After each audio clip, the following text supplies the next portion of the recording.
مفتی خالد الازہری کے اصلاحی بیانات اور وظائف کے لیے مفتی صاحب کا یوٹیوب چینل سبسکرائب کریں۔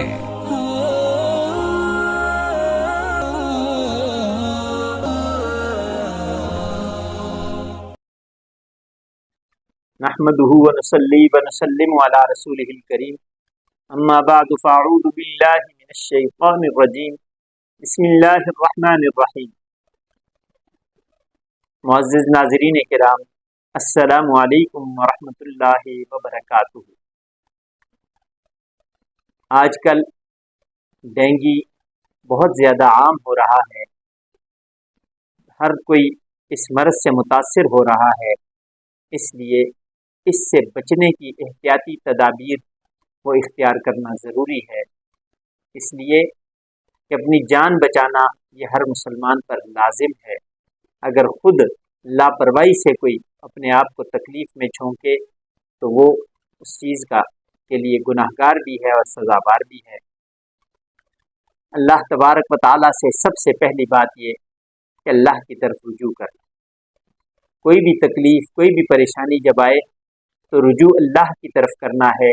اللہ تبارک و تعالیٰ ہی کی طرف سے شفا مل سکتی ہے، اللہ کے سوا کوئی شفا دینے والا ہے۔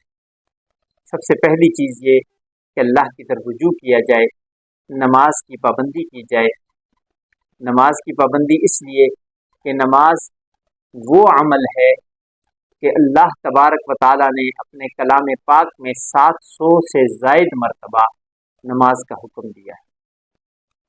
نماز کی پابندی کی جائے اور اس کے بعد اللہ تبارک و تعالیٰ سے دعا کے ذریعے اللہ تبارک و تعالیٰ سے شفا مانگی جائے تو اللہ تبارک و تعالیٰ دعاؤں کو رد نہیں فرمائیں گے، دعاؤں کو قبول فرمائیں گے۔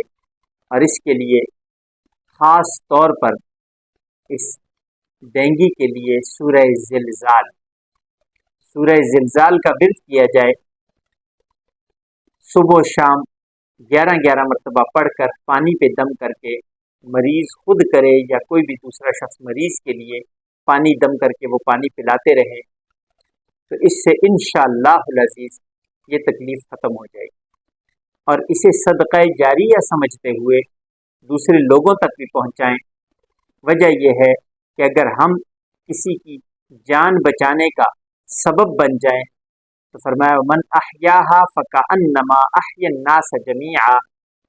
رب کائنات فرماتے ہیں جس نے کسی ایک کی جان کو بچایا گویا کہ اس نے انسانیت کو بچا لیا۔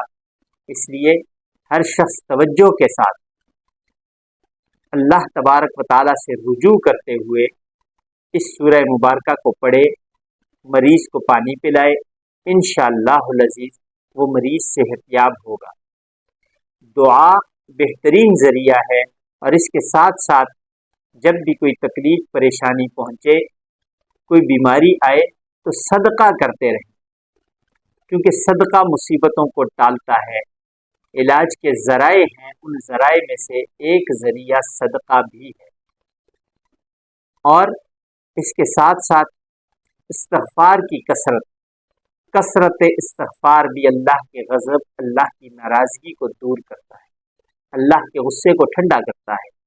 اس لیے جو بھی متاثر ہو وہ یہ عمل کرے، اور جو اللہ کے حکم سے اس سے متاثر نہیں ہوئے، اس بیماری سے بچے ہوئے ہیں، تو وہ احتیاطاً یہ سورہ مبارکہ پڑھ کے پانی پہ دم کر کے خود بھی پئیں، اپنے اہل خانہ کو بھی پلائیں، تاکہ اس موذی مرض سے بچ سکے۔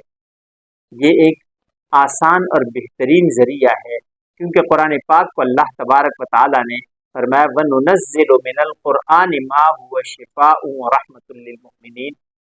اللہ نے قرآن کو شفا اور رحمت بنایا ہے، اس لیے اس سورہ مبارکہ کی تلاوت اس موذی مرض میں مبتلا لوگوں کے لیے ضروری ہے۔ وہ کرتے رہیں، خود بھی پڑھیں، باقی لوگ بھی پڑھ کے مریضوں کو پلائیں۔ اللہ تبارک و تعالیٰ ہم سب پہ اپنا خاص فضل فرمائے۔ زندگی باقی، ملاقات باقی۔